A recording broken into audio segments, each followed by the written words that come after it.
और रेस्पेक्टेड टीमार मौलाना साहब, TRP president, TRP general secretary भट्टे गौड़ साहब और कंट्रैक्टर, बीसी कंट्रैक्टर एसोसिएशन के प्रेसिडेंट, उनके कमेटी मेंबर्स और जितने भी यहाँ पर बीसी आए हैं कंट्रैक्टर्स, ये जो डिमांड है बीसीस को, कंट्रैक्टर्स को रिजर्वेशन का, ये बहुत पुराना डिमांड है।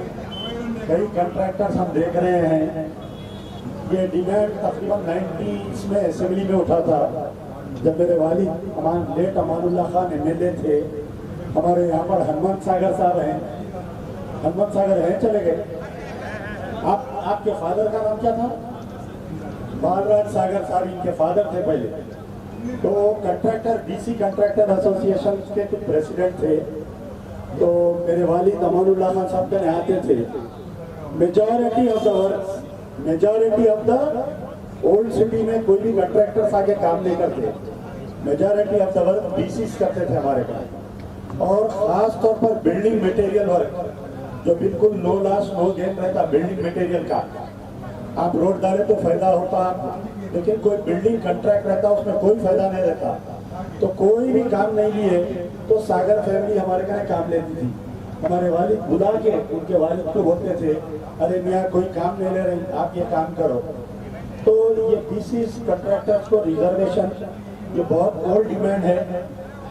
तो कई पार्टी साइड में हम समझे तेलंगाना बनेगा तो बीसी को, माइनॉरिटीज को अपना हक मिलेगा, लेकिन हक हमको नहीं मिला, हक किसी और को मिला। केसीआर साहब वादा करे थे कि बीसी सीएम बनाऊंगा, खुद सीएम बन गए, बेटे को मिनिस्टर बना दिए, भतीजे को मिनिस्टर बना दिए, बेटी को एमपी बना दिए। उनका एक तारीख रहा।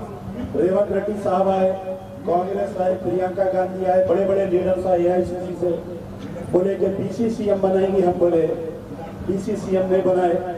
मैं आज से कुछ दिन पहले हमारे टीमार मौलाना साहब से बात किया, तो मुझे उनकी एक बात बहुत अच्छी पसंद आई कि रेवंत रेड्डी साहब बोले कहीं मिलकर इनको कि मैं बीसी को इतना बजट दिया, मैं उतना बजट दिया। तो अन्ना बोले अब हमको बजट नहीं चाहिए, वो कुर्सी बीसी का है वो दे दो, आप बोले सीएम का पोस्ट। तो आपको पावर होना चाहिए। जब तक पावर नहीं रहा आपने, आपके पास ग्रीन पेन होना चाहिए।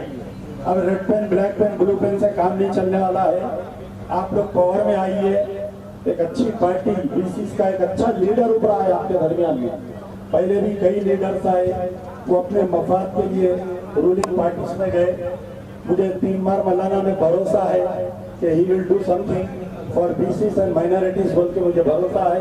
इसलिए आज मैं यहाँ पर आया हूँ, बीसी कंट्रैक्टर्स के बारे में बात कर रहा हूँ, तो सिर्फ और सिर्फ हमारे टीमार मौलाना की मोहब्बत में आया हूँ।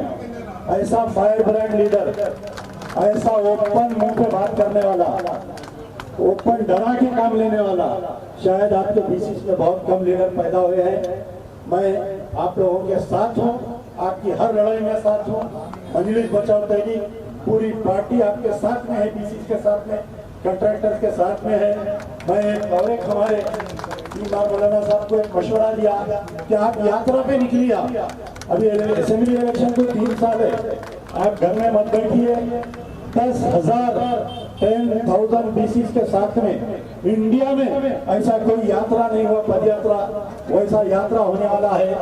प्लानिंग कल चल रही है। पूरा तेलंगाना के डोर टू डोर एक एक बीसी के घर पे जाओ, उनको शऊर दिलाओ कि तुम्हारा वोट, तुम्हारा पावर रहना चाहिए, तुम्हारा डंडा, तुम्हारा एजेंडा, तुम्हारा झंडा रहना चाहिए। अब किसी और के पास ये डंडा नहीं जाना चाहिए, किसी और के हाथ में हमारा झंडा नहीं जाना चाहिए। शुक्रिया। यार जिंदा सोबत।